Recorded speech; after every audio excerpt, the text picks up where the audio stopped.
বুজুর্গ, আল্লাহর ওলি, একজন বুজুর্গ আলেম, তিনি নিজের ঘরে ইবাদত করতে পারতেছেন না বাচ্চাদের কারণে।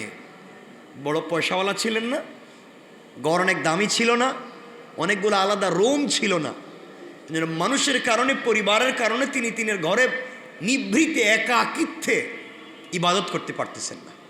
তিনি চিন্তা করলেন নিজের খানকা আছে, স্পেশাল একটা ঘর আছে, ওখানে ইবাদত করবেন। ওখানে তার মুহিব্বিনরা গিয়া ভিড় করে, তিনি এখানে ইবাদত করতে পারতেছেন না, তার দরকার নিরিবিলি জায়গা। কোরআন হাদিসের না শুনেন, শেষ পর্যন্ত সিদ্ধান্ত নিলেন তিনি পাহাড়ের একটা গুহায় গিয়ে একা একা নিভৃতে একা একা ইবাদত করে। রাসূলে পাক গারে হেরায় ইবাদত করেছিলেন, ধ্যানমগ্ন ছিলেন। এই ধ্যান করেছিলেন একমাত্র কেবলমাত্র আল্লাহকে পাওয়ার জন্যে। তিনি তার চরিত্রের হেফাজত করে, তিনি এমন এক আদর্শ গ্রহণ করে গারে হেরায় ধ্যানমগ্ন ছিলেন আল্লাহকে পাওয়ার জন্যে। তার পুরা বডি ছিল পুত পবিত্র, তিনি আল্লাহকে পেয়েছেন। মানে আমরাও যদি জঙ্গলে গিয়ে আবাদত শুরু করে দিই, আমাদের যে চরিত্র কুত্তা বিলে খেয়ে ফেলাইব। কথা বলেন না কেন? আপনারা জঙ্গলে গেলে তো বিপদে পড়ে যাবেন, কারণ আমাদের এই ইবাদতের কন্ডিশন তৈরি হয় নাই, এই স্বাদ, এই মজা এটা এখনো তৈরি হয় নাই। রবকে ভালোবেসে ইবাদতে পড়ে গিয়ে যে আল্লাহ আমাকে দেখছেন, আমি আল্লাহকে দেখতেছি, আমি স্বাদ পাচ্ছি, এটা আজও আমরা বুঝিনি। কথা বলেন না কেন? আল্লাহর ওলি এটা গুহায় গিয়ে একা একা ইবাদত করতে লাগলেন, মনের মতো জিকির করবেন এই চিন্তা করলেন। পাহাড়ের গুহার সন্ধান করতে করতে তিনি পেয়ে গেলেন। তিনি তার মোহাব্বতের কিছু লোক, কাছের একান্তে কাছের কিছু লোককে বললেন, আমি গুহার ভিতরে ইবাদত করতে চাই, তোমরা কেউ আমাকে ডিস্টার্ব করবে না। কি করবে না? এটার সাথে একটা হাদিস বলবো, আপনারা বলতেছেন মনে বানাইয়া বলতেছি, বানাইয়া আওয়াজে মনে হইলো বোধহয় আমি পুরা বানাইয়া বলতেছি, বানাইয়া বলতেছি, ভুয়া কথা আমি বলছি, যদিও কোন হাদিসের না, ঘটনার সাথে আমি একটা হাদিস নিয়ে আসবো, শুনবেন। আমার বন্ধুগণ গভীর মনোযোগ, আল্লাহর পয়গম্বর আখিরি জামানার নবী সরকারে কায়নাত, দো জাহানের সরদার নবী রহমত জনাবে মুহাম্মদ রাসূলুল্লাহ সাল্লাল্লাহু আলাইহি ওয়াসাল্লাম দুনিয়ার জমিন থেকে চলে যাওয়ার অনেক দিন পরে একজন আল্লাহর গোলাম, যিনি আল্লাহকে বড় ভালোবাসেন, ভয় করেন, রাসূলে পাককে মুহাব্বত করেন, জান্নাতে যেতে চায়, একমাত্র কেবলমাত্র আল্লাহকে সন্তুষ্ট করতে চায়, দুনিয়ার জমিনে শুধুমাত্র কেবলমাত্র ইবাদত করে আল্লাহকে সন্তুষ্ট করতে চায়। ইবাদতের জন্য একটা নিরিবিলি জায়গার প্রয়োজন অনুভব করলেন, যেখানে দিল খুলে চোখের পানি ছেড়ে রবকে কান্না করে করে নিজের মনের কথা বলা যায়। কারণ আপনি যদি কারো কাছে নিজের মনের কথা বলতে হয়, অবশ্যই তাকে আপনি একা একা খুঁজবেন। আপনি যদি আপনার এলাকায় এমপি, মন্ত্রী বা কারো কাছে কোনো জিনিস চাইতে হয়, আপনি পাবলিকের সামনে বলতে চান না, আপনি একা একা জায়গা খুঁজেন, নিবৃতে একাকিত্বে যেন তাকে কিছু বলা যায়। আল্লাহর গোলাম আল্লাহকে একা একা খুঁজতে লাগলেন, আল্লাহকে একা একা নিবৃতে ডাক দিয়ে বলবেন, আল্লাহ ভুল করেছি, অপরাধ হয়ে গিয়েছে, একমাত্র কেবলমাত্র তোমাকে চাই, জান্নাতে যেতে চাই, নিজেকে জাহান্নাম থেকে বাঁচাতে চাই। আয় আল্লাহ তাআলা, তোমাকে ছাড়া তো আমার চলে না। আল্লাহর ওলি এভাবে আল্লাহকে চাওয়ার জন্য, আল্লাহর কাছে ডাকবার জন্য জায়গা খুঁজলেন। একটা জায়গা পেয়ে গেলেন, খাদেমদেরকে বললেন, শোনো, আমি যখন গর্তের ভিতরে প্রবেশ করে ইবাদতে নিমগ্ন হয়ে যাব, আমি যখন ইবাদতে লেগে যাব, মানুষজন যেন আমাকে খুঁজে না পায়, এই জন্যে গুহার পাশে ছিল একটা বিশাল বড় একটা পাথরের খণ্ড, বড় একটা পাথরের খণ্ড ছিল। ডাক দিয়ে বললেন, শোনো, তোমরা এই পাথরের খণ্ডটুকুনকে আমার গুহার মুখে বন্ধ করে দিবে, ইচ্ছে মতো আমি ইবাদত করব, আমি যখন চাইব তখন তোমাদেরকে বলে দেব। এই লম্বা চৌড়া পাথরের অংশটুকুন সবাই মিলে যখন সরাতে পারলেন না, অনেক শক্ত করে সবাই মিলে ধরলেন। আস্তে আস্তে করে আল্লাহর বুজুর্গ ওলি যখন গর্তের ভিতরে ঢুকে ইবাদতে লেগে গেলেন, ইবাদতের ভিতরে যখন লেগে গেলেন, তিনি তার ইচ্ছে মতো ইবাদত করতে লাগলেন। মন খুলে আল্লাহর কাছে কান্নাকাটি করতে লাগলেন, আল্লাহর কাছে বলতে লাগলেন কিভাবে তিনি আল্লাহকে পেতে চান, কিভাবে জাহান্নাম থেকে বাঁচতে চায়, কিভাবে জান্নাতে যেতে চান। আল্লাহর কাছে সব কিছু খুলে বললেন। এক পর্যায়ে এলাকার সকল মানুষ মিলে, মোহাব্বতের মানুষ মিলে ঠেলাইয়া ধাক্কাইয়া পাথরের গুহার মুখকে বন্ধ করে দিলেন। আল্লাহর বুজুর্গ ওলি ওখানের ভিতরে তিনি ভালো করে ইচ্ছে মতো ইবাদত করতে লাগলেন। দীর্ঘদিন পর্যন্ত ইবাদত করলেন। আশরাফ আলী থানভী বলেন, যখন 40 দিন পর্যন্ত আল্লাহর বুজুর্গ ওলি ইবাদত করলেন, 40 দিন পর্যন্ত রোজা রাখলেন, একাধারে 40টা দিন রোজা রেখেছেন, 40টা রাত্র তিনি তাহাজ্জুদের সালাত পড়েছেন। 40টা রাত্রের 40টা দিনের 24টা ঘন্টা, 1-2 ঘন্টা তিনি ঘুমের মধ্যে রেখে দিয়ে বাকি সময় ইবাদতে লাগায়া দিলেন। একটা মিনিটে যেন আল্লাহর জিকির থেকে না যায়, একটা সেকেন্ডে যেন আল্লাহর জিকির থেকে না যায়।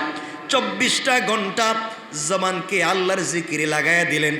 এইভাবে ইবাদত করতে করতে 40 দিন পর্যন্ত কোনো খাবার মুখে দিলেন না, শুধু পানি পান করলেন, ইবাদত করলেন, অবিরত জিকির করলেন, মুরাকাবা করলেন, মুশাহাদা করলেন।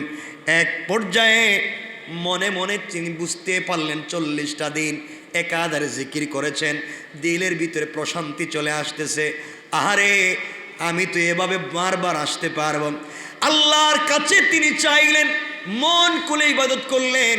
কিন্তু যখন তার মনে হলো তার বের হয়ে যাওয়ার দরকার, গুহার মুখে এত বিশাল পাথর দিয়ে চাপা দেওয়া হয়েছে, এখন তিনি আওয়াজ করলেও বাহিরে তার আওয়াজ যায় না, বাহিরের কেউ তাকে শোনেও না, বাহিরের আওয়াজ কেউ তার শোনে না। চিন্তা করলেন বের হবেন কোথায়, যাবেন কেমনে বের হবেন। কাঁদতে লাগলেন, আল্লাহর কাছে আবার বলতে লাগলেন, দুহাত উপর দিকে উঠায়া আল্লাহর কাছে দোয়া করে বলছেন, আল্লাহ তাআলা, মানুষ তো দেহের শক্তির জন্য অনেক কিছু খায়, আমি তো রুহের শক্তির জন্য তোমার কাছে এসেছিলাম। আয় আল্লাহ, দেহের শক্তির চাইতে তো রুহের শক্তি অনেক পাওয়ারফুল, অনেক বেশি। আল্লাহ তাআলা, এই 40টা দিন একমাত্র কেবলমাত্র শুধুমাত্র তোমাকে পাওয়ার জন্যে একটা সেকেন্ডও নষ্ট করি নাই আল্লাহ, একমাত্র তোমার ইবাদত করেছি। তুমি কি আমাকে এতটুকুন শক্তি সামর্থ্যের ব্যবস্থা করে দিতে পারো না? আল্লাহ তাআলা, আমি যেন ওখান থেকে বের হয়ে আসতে পারি। এই বলে আল্লাহর বুজুর্গ ওলি গর্তের ভিতরে, গুহার ভিতরে দোয়া করলেন। 2 রাকাত সালাতুল হাজত পড়লেন। প্রথম রাকাতে সূরা ফাতিহার পরে কুল ইয়া আইয়ুহাল কাফিরুন পড়লেন। দ্বিতীয় রাকাতে সূরা ফাতিহার পরে কুল হুয়াল্লাহু আহাদ পড়লেন।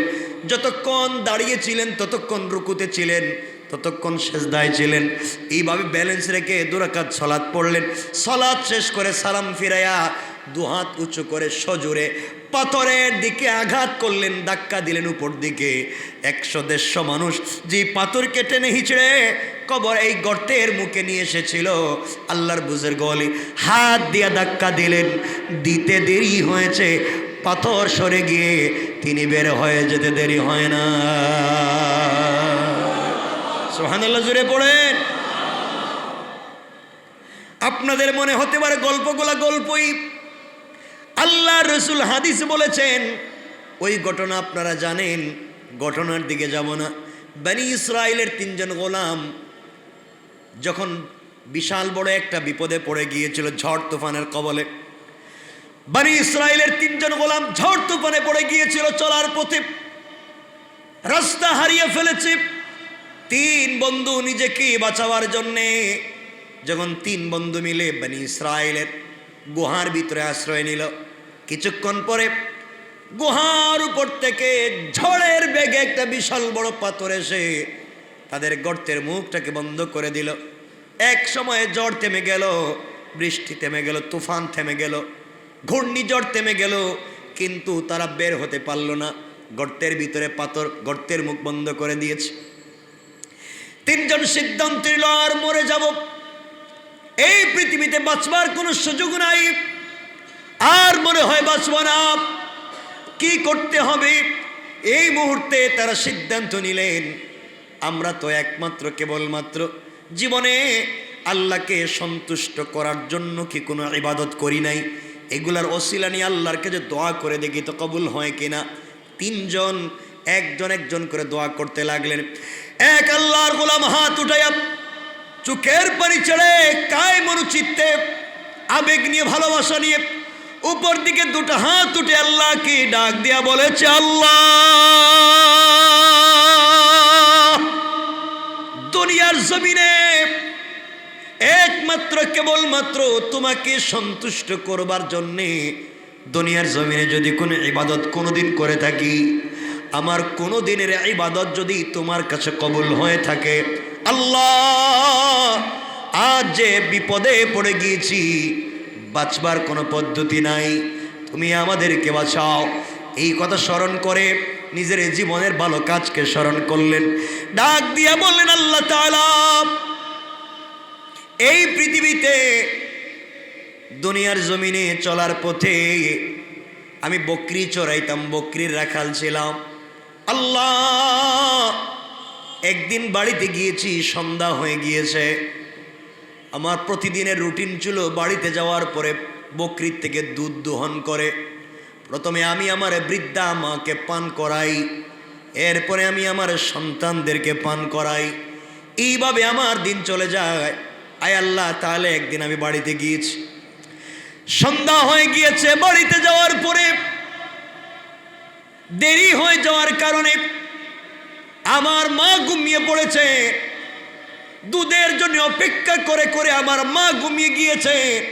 আল্লাহ, আমার ছোট্ট ছোট্ট মাসুম বাচ্চারা, আমি যখন দুধ দোহন করলাম, দুধগুলা পাত্রে নিলাম, আমার বাচ্চাগুলা আমার কাছে এসে কান্না করে বলতেছে, বাবা, আমার হাতে ধরে পায়ে ধরে, দাদু যখন ঘুমিয়ে গিয়েছে আপনি আমাদেরকে পান করান, এরপরে দাদু উঠলে আপনি দাদুকে দিবেন।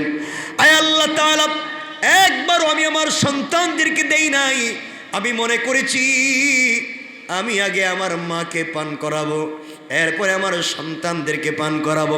আমার বাচ্চাগুলা হাউমাউ করে কাঁদতে কাঁদতে ঘুমিয়ে পড়েছে না খেয়ে। আমি দুধের গ্লাস নিয়ে মায়ের শিওরে দাঁড়িয়েছিলাম। মা যখন ঘুম থেকে জাগ্রত হলেন, এরপরে আমি মাকে পান করালাম, এরপরে আমি আমার বাচ্চাদেরকে পান করালাম। আয় আল্লাহ, ওই দিনের কাজ যদি নির্ভেজাল একমাত্র কেবলমাত্র তোমাকে সন্তুষ্ট করবার জন্যে হয়ে থাকে, আল্লাহ, আপনি কি খুশি হবেন না? ওই কাজের ওসিলায় হলেও আপনি আমাদেরকে বাঁচাইয়া দেন। দিল কুলে চোখের পানি ছেড়ে ডাক দিয়ে বলেছে, বলতে দেরি হয়েছে, ওই পাথরের 3 ভাগের 1 ভাগ আপনা আপনি ভাবে গর্তের মুখ থেকে সরে যেতে 1 মিনিটও দেরি হয় না। সুবহানাল্লাহ, জোরে বলেন। তাহলে বোঝা গেল রুহের শক্তি আছে, নাই? বলেন নাই? আমার বন্ধুগণ আরেকজন হাত উঠিয়ে ধরেছে, আল্লাহকে চিৎকার করে ডাক দিয়ে বলেছে, আল্লাহ,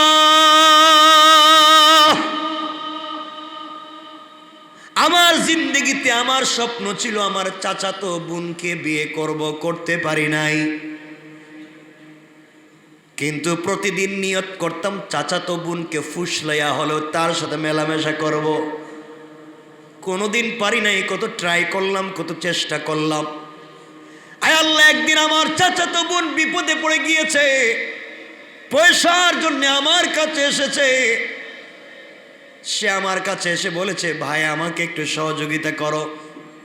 আমি এটাকে সুবর্ণ সুযোগ মনে করলাম। আল্লাহ, আমি আমার চাচাতো বোনকে বলছি, দেখো, আমি তোমাকে পয়সা দিতে পারবো, শর্ত হলো যা চাইবা তুমি তাই পাইবা, শর্ত হলো তোমাকেও আমি একান্তে পাওয়া লাগবে। শর্তে যদি রাজি হও তোমাকে পয়সা দিতে পারবো, টাকা দিতে পারবো। আয় আল্লাহ তাআলা, এক পর্যায়ে আমার বোন রাজি হয়ে গেল। আমি তাকে টাকা দিয়েছি, নির্ধারিত রাত আমরা একত্রিত হব, জায়গা নির্ধারণ করেছি। ওই ঘরের ভিতরে আমিও প্রবেশ করলাম। আমার চাচাতো বোন দাঁড়িয়ে আছে, চোখের পানি ছেড়ে ছেড়ে কাঁদতেছে। ঘরের ভিতরে গিয়ে আমি যখন তার হাত ধরেছি, সে আমাকে ডাক দিয়ে বলেছে, বাইরে আমি হলাম আমানত, তুমি আমানত নষ্ট করতে পারো না। তুমি যদি আমার সঙ্গে জেনা করো, হারাম করো, কেমনে আল্লাহর সামনে মুখ দেখাবা? কি আল্লাহর কাছে কি জবাব দিবা? আল্লাহর সামনে কি জবাব দিবা? এইভাবে যখন আমার চাচাতো বোনটা চোখের পানি ছেড়ে আমাকে ডাক দিয়ে বলেছে, আল্লাহ, আমার ভিতরে ভয় ঢুকে গিয়েছে, আমি তার হাত ছেড়ে দিয়েছি, হাউমাউ করে চোখের পানি ছেড়ে ঘর থেকে বের হয়ে গিয়েছি। আয় আল্লাহ তাআলা জানতে চাই, ওই দিনের এই যে ভয় পাওয়া যদি একমাত্র তোমাকে সন্তুষ্ট করবার জন্য হয়ে থাকে, আজ তুমি আমাদেরকে বাঁচাইয়া দাও। বলতে দেরি হয়েছে, পাথরটা 3 ভাগের 2 ভাগ সরে যেতে দেরি হয় না।